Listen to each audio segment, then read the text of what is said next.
C'est un gâteau né au bord de l'eau. Longtemps, le port de Douarnenez a été la capitale de la sardine. Mais aujourd'hui, une autre spécialité a pris la place, le kouign-amann. Ici, les habitants le reconnaissent du premier coup.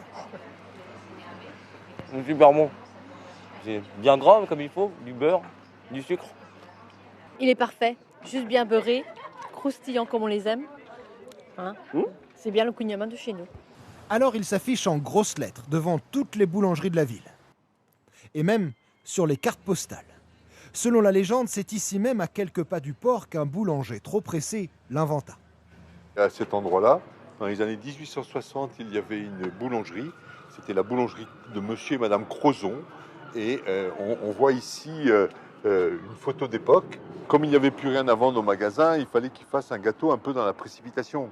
Pour ça a été un gâteau qui était très vite fait. Il avait la pâte, il avait le beurre, il avait le sucre, il a mis la pâte, il a mis son beurre dessus, il a fait des pliages comme dans la pâte feuilletée. Et voilà comment est né le kouign-amann. Pour un kouign-amann réussi, tout commence avec une pâte à pain, à laquelle il faut incorporer beaucoup de beurre et ne pas lésiner sur le sucre. Mais il faut savoir qu'il y a des gâteaux qui sont faits, qui contiennent beaucoup plus de beurre et beaucoup plus de sucre.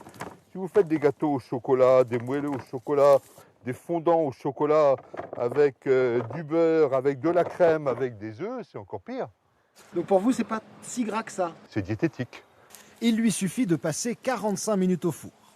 À la sortie, il doit être dur à l'extérieur, fondant à l'intérieur. Voilà, on regarde en dessous pour voir si c'est bien caramélisé dessous. Voilà, et puis voilà.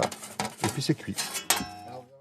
Dans cette boulangerie du centre-ville, on en fabrique près d'une centaine par jour, tous préparés à la main. Ici, comptez 16 € le gâteau pour 8 personnes. Le reste est entre vous et votre diététicien.